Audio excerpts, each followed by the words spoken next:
Teacher knowledge and behavior is the component of the model that focuses on teachers' knowledge of students and content and on their expertise in classroom management and pedagogy. Teacher knowledge is the element of teacher knowledge and behavior that encompasses knowledge of student characteristics and teachers' in-depth content knowledge, and the blending of these to enhance learning. More information on this can be found in the Technology as Facilitator of Quality Education model. Students in a business class at an alternative high school are using Capitalism Plus simulation software to create and run their own corporations.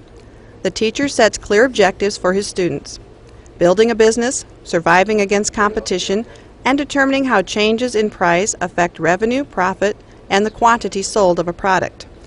The teacher's in-depth content knowledge is evident in his comprehension of the subject matter.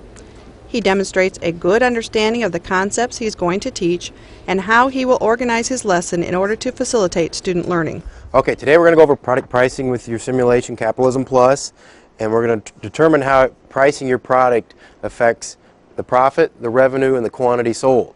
The teacher demonstrates knowledge of student characteristics by addressing his students' intrapersonal intelligence. Each student has to work independently with Capitalism Plus to create his or her own virtual corporation. The students also work individually on tutorials in Capitalism Plus to learn various business concepts. For example, the students complete a tutorial on pricing to see how a change in the price of a product affects the revenue, profit, and the quantity sold of a product. The students can use the knowledge they gain from the tutorials to make pricing decisions for their own virtual corporations. The students thus get opportunities to develop as independent learners who can take responsibility for their own learning. The teacher again shows knowledge of student characteristics by addressing his students' logical mathematical intelligence. The students need to interpret supply and demand graphs, revenue and profit graphs, and financial data when they use Capitalism Plus. Okay, your shampoo's headed down now too. Your profits were there, and now you can see you had several down profit for your products, and now you can see it's affecting your overall store, of course. So now you're losing money in that store. If I raise the price and equal that out, it should start going on. Yeah, well, now look at your supply and demand lines for your shampoo. Where are they at? Supply is low, demand's all the way up. Yeah, so what would you want to do when you have a high demand and low supply? What's that? Raise the price. Yeah, raise your price up. The teacher also guides the students through the process of calculating price increases in terms of percentage. But how do you figure that out? Okay, everybody's got pretty small numbers here, or you got numbers you can work with. So what's 25% of a dollar? A quarter. A quarter.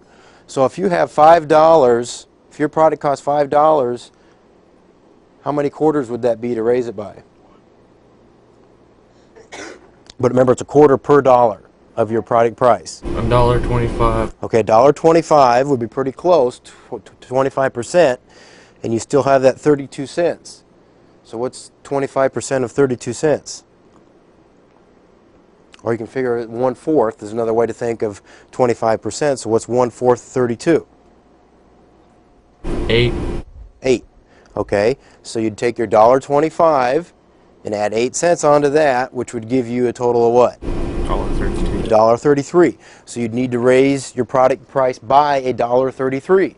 So if you had a product for $5.32 and you added $1.33 to it, what would your product price be? The teacher's in-depth content knowledge is evident in his evaluation of student learning. The teacher uses frequent comprehension checks to assess student learning at different points in the lesson. The comprehension checks alert the teacher to gaps in the student's understanding of new concepts, and he can then give extra help to the students who have difficulty. Why are prices usually changed on a product? Why would you change a price on a product in this game or in real life, either one? It was popular.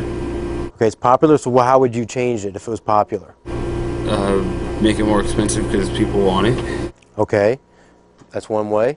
Why else would you change a product's price? To get rid of it, you could lower it. Okay, yeah, that's right. If you wanted to clearance it out, you'd blow it out, drop the price, and get rid of it.